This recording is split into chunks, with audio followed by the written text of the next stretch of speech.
Hello, everyone. Welcome to the Fiercely Spiritual podcast. I am your host, Sandra Ray. I'm an author, healer, and spiritual teacher, and I'm delighted to have you join me this week.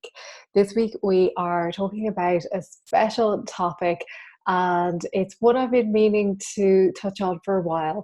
It's something I know that all of you are probably interested in on some level.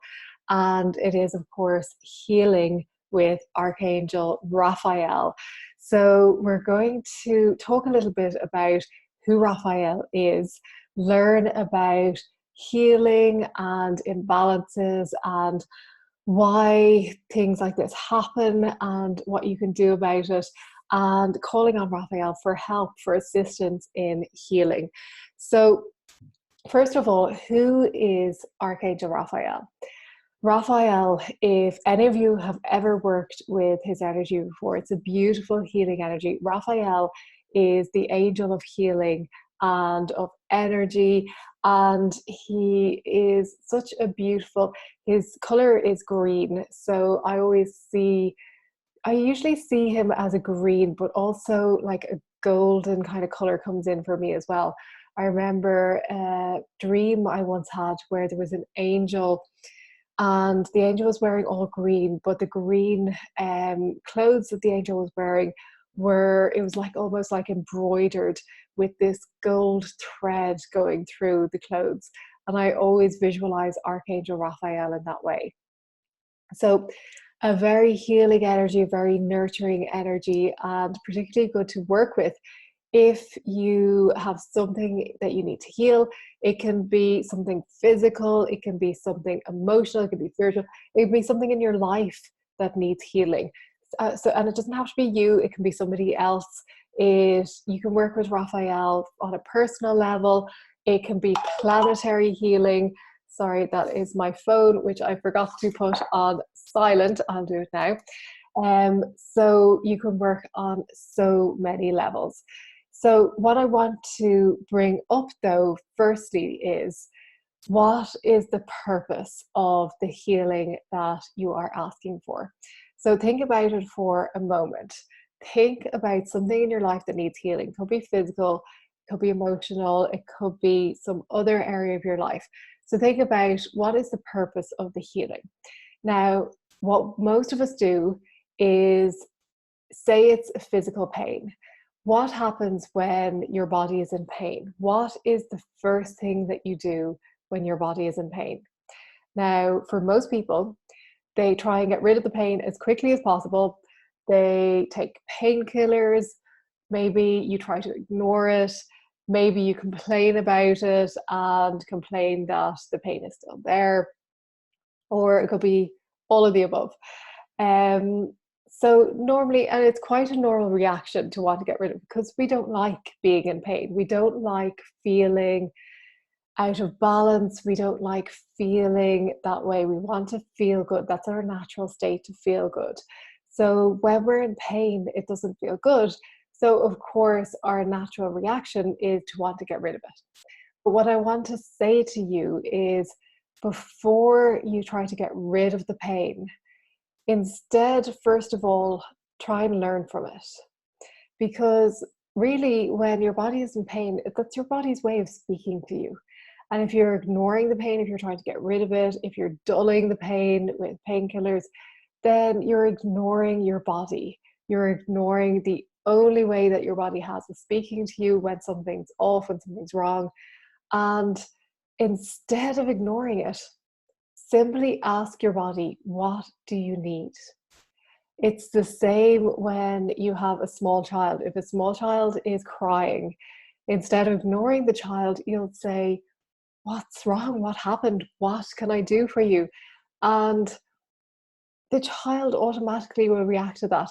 The child will tell you what's wrong or why they're crying, or they might just need a hug, and your body might just need attention. So instead of ignoring it, instead of trying to get rid of it, ask your body, what do you need? And use it as a learning opportunity.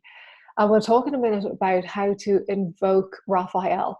But before you even invoke Raphael, you can do this. Now, you can Invoke Raphael, and then ask your body what you need in the presence of Raphael's energy, which can enhance it as well. But usually I just ask straight away. I just talk directly to my body and say, what do you need? And then pause and listen to what your body tells you. You might get some insight. You might have an aha moment. You might have nothing, and then it could be an hour later and suddenly something pops to your mind. You might get an idea to take a supplement, or to stop eating something, or to exercise, or to do something differently, or to start eating some particular food.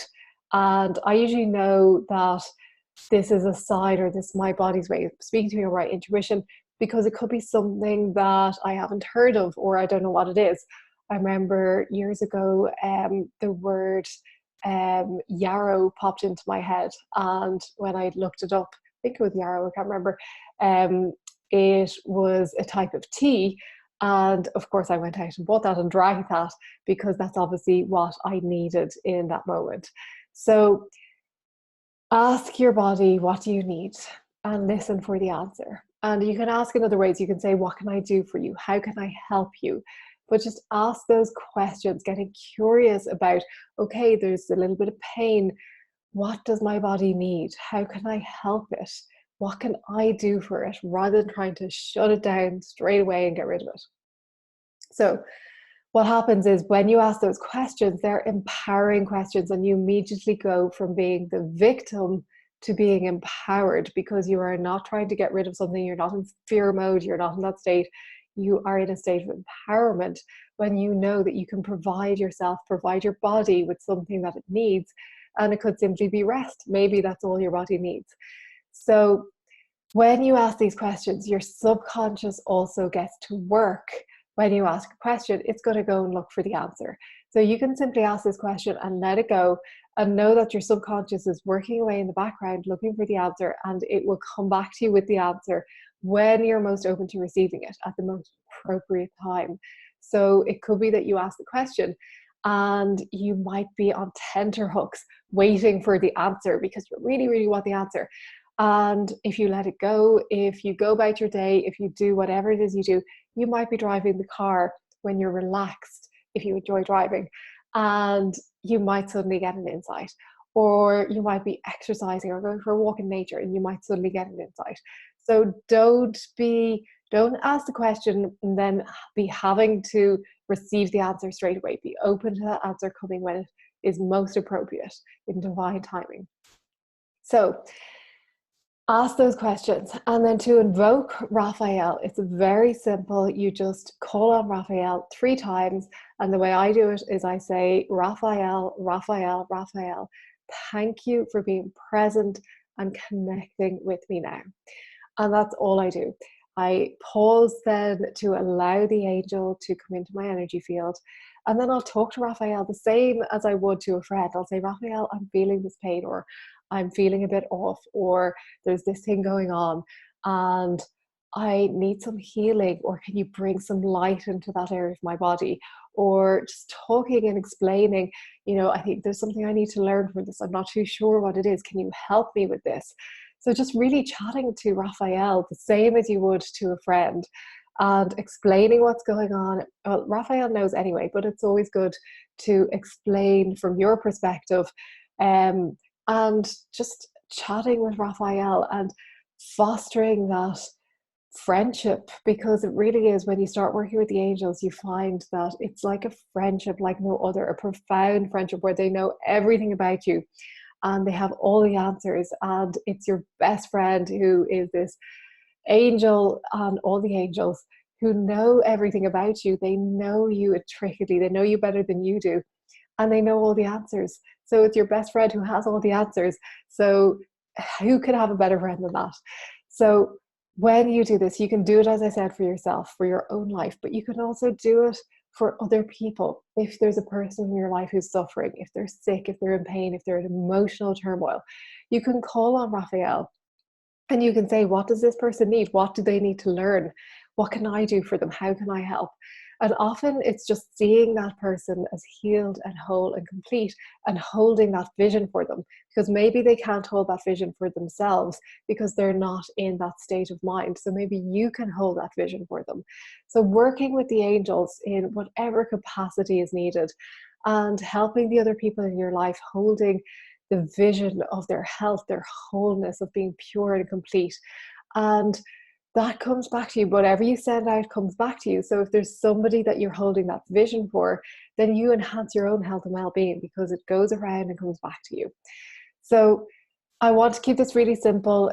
If you're working with Raphael, calling on Raphael, asking questions about what you can learn rather than running from the pain or whatever it is that's going on for you, and just being present, talking to Raphael, and following up on whatever it is that you need to do. That's the doorbell, so that's my cue to go. So I will leave it at that, and I will see you next week. I hope you enjoyed this episode. Bye bye.